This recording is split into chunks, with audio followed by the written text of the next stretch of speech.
Good morning students. आज हम लोग प्राचीन इतिहास के स्रोत की अगली कड़ी पढ़ेंगे। इस कड़ी में हम लोग धर्मोत्तर साहित्य यानी कि नॉन रिलीजियस लिटरेरी सोर्सेस के बारे में अध्ययन करेंगे। सबसे पहले हम ये जानना चाहेंगे कि धर्मोत्तर साहित्य है क्या। अभी तक तो हमने जो देखा वैदिक साहित्य, पुराण, उपनिषद, ये सारे धर्म से जुड़े हुए साहित्य थे।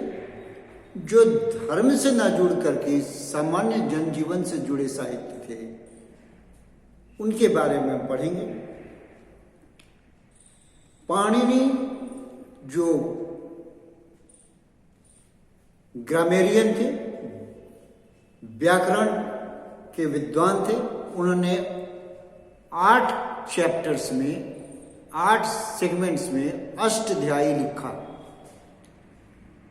इस अष्टाध्यायी में मौर्य काल के पूर्व के बारे में हमें जानकारी मिलती है और उस काल के इतिहास के बारे में प्रकाश पड़ता है इस पुस्तक से। अर्थशास्त्र और मुद्रा राक्षस। अर्थशास्त्र चाणक्य, कौटिल्य और विष्णुगुप्त, एक ही व्यक्ति के 3 नाम थे, उसके द्वारा रचित यह रचना है। ये स्टेट क्राफ्ट यानी कि राज प्रशासन पर लिखी गई पुस्तक है। इसे चंद्रगुप्त मौर्य के काल के प्रशासन पर पूरा प्रकाश पड़ता है। इसके साथ साथ अर्थव्यवस्था, युद्ध संचालन, दुर्ग और जनजीवन पर भी प्रकाश पड़ता है। इसी क्रम में हमने देखा मुद्रा राक्षस। मुद्रा राक्षस विशाख दत्त नामक एक लेखक की रचना है। मुद्रा राक्षस वास्तव में एक नाटक है और यह नाटक मौर्य काल के बारे में, उसके गतिविधियों के बारे में हमें जानकारी प्रदान करता है। वर्तिका कात्यायन की रचना है, 3वीं शताब्दी में लिखी गई थी और ये 3rd सेंचुरी और उसके पहले के बारे में हमें जानकारी प्रदान करता है। पाणिनि के अष्टाध्यायी पर पतंजलि ने टीका लिखा, भाष्य लिखा और यह महाभाष्य के नाम से जाना गया। यह शुंग वंश के इतिहास पर प्रकाश डालता है। मौर्यों के पश्चात शुंग वंश, पुष्यमित्र शुंग ने शुंग वंश की स्थापना की और उस काल में यवनों के बारे में और मौर्य शासन के बाद जब राज्य के दूसरे हिस्सों में विद्रोह होने लगे थे, उस पर भी प्रकाश पड़ता है। इसी काल के बारे में गुप्त काल के समय में एक रचना की गई थी कालिदास के द्वारा। वह नाटक के रूप में रचना थी जिसका नाम था मालविका अग्निमित्र। यह मालविका और अग्निमित्र की वास्तव में प्रेम कहानी है, उस पर यह लिखी गई है। अग्निमित्र एक पुष्य शासन काल का राजकुमार था और उसके जो मालविका जी मध्य देश की राजकुमार, एक सुंदर स्त्री थी, उसके साथ उसका विवाह हुआ था और ये कहानी उसी पर आधारित है और तत्कालीन समाज के बारे में हमें जानकारी प्रदान करता है। कामंदकीय नीतिसार जो 7वीं 8वीं शताब्दी के राजत्व पर हमें प्रकाश देता है, राजत शासन, राज्यकाल पर हमें प्रकाश डालता है। इसी प्रकार कथा सरित सागर जो सेमदेव के द्वारा रचित रचना है, और वृहद कथा मंजरी जो क्षेमेंद्र की रचना है, ये भी हमें ऐतिहासिक तथ्यों के बारे में जानकारी प्रदान करते हैं। उसके पश्चात एक दौर चला चरित्र लिखने का। यह चरित्र राजाओं के जीवन के बारे में लिखा गया, उसकी उपलब्धियों के बारे में लिखा गया, एक तरह से उनकी प्रशंसा में लिखा गया था, लेकिन साथ साथ वह तत्कालीन समाज पर भी प्रकाश डालता है, तत्कालीन घटनाओं पर भी प्रकाश डालता है। इसमें सबसे प्रमुख है हर्षचरित। वाण भट्ट के द्वारा हर्षचरित की रचना की गई थी, जो हर्ष के जीवन पर प्रकाश डालता है। पद्मगुप्त के द्वारा 9 सहसा चरित्र का वर्णन किया गया था। यह गौड़ नरेश, क्षमा कीजिएगा, ये पद्मगुप्त के द्वारा वर्णन किया। धार नरेश मुंज और उसके भाई सिंधु राज की घटनाओं का वर्णन करता है, जो जीवन से संबंधित घटनाओं का वर्णन करता है। इसी प्रकार वागपति द्वारा गौड़वाहों की रचना की गई थी, जिसके बारे में हम थोड़ा आगे चर्चा करेंगे, लेकिन पहले अभी चरित्र के बारे में जानकारी हासिल कर दे। एक रचना की गई थी रामपाल चरित्र, जो बंगाल के पाल शासक थे, जिस बंगाल में पाल शासक की स्थापना गोपाल के द्वारा की गई थी, और इसी के शासक थे रामपाल। इनके बारे में संध्याकर नंदी ने एक रचना की, और यह इसको रामपाल जी को द्वाश्रय काव्य भी कहा जाता है, क्योंकि एक तरफ से देखें तो ये राम की कथा लगती है, और दूसरी तरफ ये रामपाल जो बंगाल का शासक है उसकी जानकारी हमें प्रदान करता है। वल्लाल चरित्र पाल के बाद बंगाल में सेन शासक है, और यह वल्लाल चरित्र सेन शासक वल्लाल के बारे में हमारी जानकारी प्रदान करता है। विल्हण एक कश्मीरी विद्वान था, और विल्हण रोजगार की तलाश में चालुक्य शासक कल्याणी के चालुक्य शासक विक्रमादित्य के दरबार में पहुंच जाता है, और वहां पर उसने विक्रमांक चरित्र की रचना की। और जो विक्रमांक चरित्र की रचना की, तो कल्याणी के चालुक्य वंश के बारे में और उस वक्त की घटनाओं के बारे में वह वर्णन करता है। कुमार पाल चरित्र भी चालुक्य वंश के बारे में हमें जानकारी देता है। ये चालुक्य शासक सिंधराज और कुमारपाल के जीवन के बारे में हमें जानकारी प्रदान करता है। कश्मीर में 8वीं शताब्दी से लेकर के 12वीं शताब्दी तक का जो वर्णन किया गया है, वह एक विद्वान कल्हण के द्वारा लिखा गया एक पुस्तक है, राजतरंगिणी। राजतरंगिणी को अब तक का निष्पक्ष इतिहास माना जाता है, इतिहास की पुस्तक मानी जाती है, जिसे रचना कल्हण ने किया था, क्योंकि उसका दृष्टिकोण बिल्कुल निष्पक्ष था और उसका दृष्टिकोण वैज्ञानिक भी था। तो निष्पक्ष और वैज्ञानिक दृष्टिकोण से लिखी गई रचना कल्हण की सबसे बड़ी उपलब्धि है। भारतीय इतिहास के स्रोत के रूप में मानी गई यह पुस्तक। पुनः आते हैं गौड़वाहों पर। वागपति के द्वारा लिखी गई है। यह कन्नौज के शासक यशोवर्मन के विजय अभियानों और उसके शासन काल के बारे में लिखता है, और वह पंजाब, क्योंकि जहां जहां उसने विजय प्राप्त किया, पंजाब, बिहार, बंगाल, पश्चिमी मालवा, दक्कन, पश्चिमी दक्कन एवं कश्मीर के विजय का भी उल्लेख करता है। ये तो उत्तर भारत की थी।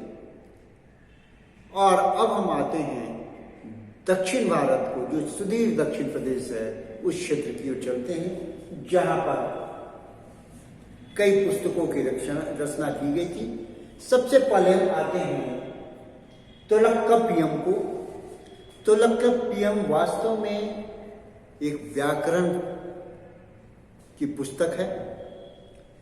लेखक तोलक्कपियार को माना जाता है कि वह संत और विद्वान अगस्त के शिष्य थे। यह रचना तोलक्कपियम ग्रामर के साथ साथ आम जीवन के बारे में भी विस्तार से वर्णन करता है। यह कृषक जीवन और ग्रामीण परिवेश के वर्णन करता है। यह नगर के व्यापार और नगरीय जीवन के बारे में हमें बतलाता है। इतना ही नहीं, युद्ध और युद्ध से उत्पन्न होने वाली विभीषिका का भी यह बड़ा ही मार्मिक वर्णन करता है। अगली पुस्तक शिलप्पाधिकरण इलंगो वडिगल की रचना है। यह एक संगम साहित्य के अंतर्गत सृजन किया गया था और शिलप्पाधिकरण को तमिल साहित्य का सर्वोत्कृष्ट रचना माना गया है। इसमें सामान्य जीवन तो वर्णन है ही, इसके साथ साथ तमिल क्षेत्र की प्रारंभिक राजनीतिक घटनाओं का भी हमें वर्णन मिलता है और उनके विचारों का भी मिलता है। साथ साथ उस वक्त के जो धार्मिक संप्रदाय हैं, आजीवक संप्रदाय, महायान संप्रदाय, जो बौद्ध धर्म का महायान है संप्रदाय है, महायान संप्रदाय, हीनयान संप्रदाय, दोनों संप्रदायों के साथ साथ जैन धर्म और इन हिंदू धर्म, इन सभी के बारे में बताता है। इन सभी के बीच में आपसी स्पर्धा, संघर्ष का भी वर्णन करता है एक तरफ, तो दूसरी तरफ इनके बीच में आपसी सहयोग का भी वह वर्णन करता है। तमिल क्षेत्र में अगस्त के ऋषि के द्वारा आर्य संस्कृति का प्रचार और प्रसार किया गया। तो इस काल में जो एक सिंथेसिस हुआ, एक समन्वय हुआ आर्य और द्रविड़ संस्कृति का, इसका भी वर्णन हमें शिलप्पाधिकरण में मिलता है। यानी कि विभिन्न धर्मों के प्रांगण जो तमिल क्षेत्र हो गया था और उनके बीच में जो जनता अपनी अपनी मान्यता मान रही थी और एक वातावरण पैदा हुआ था, उसका वर्णन इसमें किया गया है। इसके बाद मणिमेखलई आई, जो कि माना जाता है कि सत्यनार कवि के द्वारा रचना की गई थी और सत्यनार कवि 6ठी शताब्दी ईस्वी के आसपास ने इसकी रचना की गई थी। यह प्रेम, एक तरफ प्रेम को दिखलाता है, नायक और नायिका के प्रेम को दिखलाता है, तो दूसरी तरफ नायिका से जब उसका अनबन हो जाता है तो उसके विरोध को भी दिखलाता है। इन तमाम चीजों का शिलप्पाधिकरण के अगली कड़ी के रूप में इस पुस्तक को माना गया है। और प्राचीन तमिल क्षेत्र में, जिसमें न सिर्फ तमिलनाडु के क्षेत्र बल्कि श्रीलंका के क्षेत्र, जहां पर तमिल भाषा बोली जाती थी, उस क्षेत्र का वर्णन मिलता है इस पुस्तक में। इस पुस्तक में आम जीवन के साथ साथ समाज के विभिन्न पहलुओं का वर्णन है, तत्कालीन समाज की संस्कृति का भी वर्णन इस कमरे में मिलता है।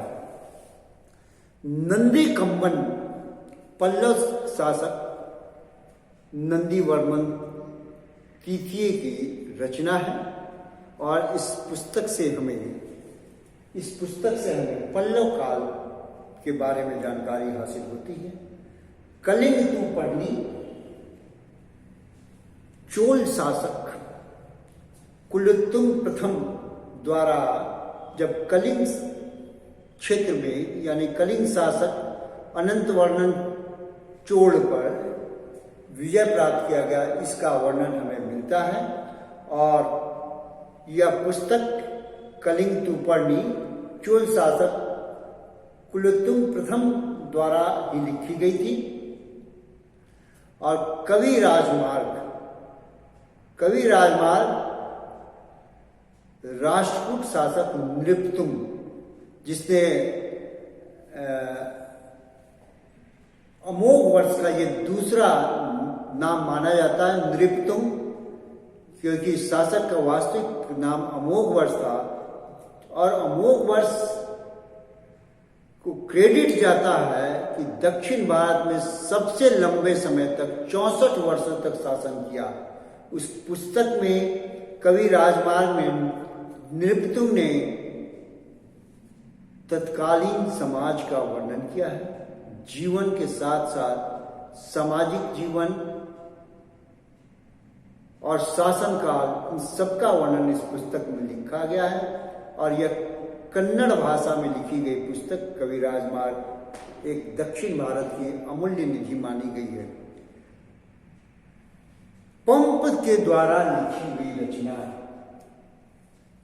विक्रम अर्जुन, जिसका नाम विक्रमार्जुन है, विक्रम और अर्जुन, यह महाभारत की महाकाव्य से प्रेरित है।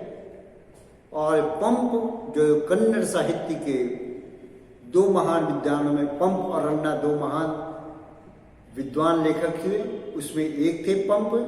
पंप द्वारा रचित यह रचना चंपू शैली में लिखी गई है और कन्नड़ भाषा में लिखी गई है। पंप एक जैन मत को मानने वाले व्यक्ति थे, जिन्होंने जैन धर्म के पुट को इसमें डाला है। और यह 939 ईस्वी के आसपास इसकी रचना की गई थी। आखिर में हम पढ़ते हैं मधुरा विजयम के बारे में।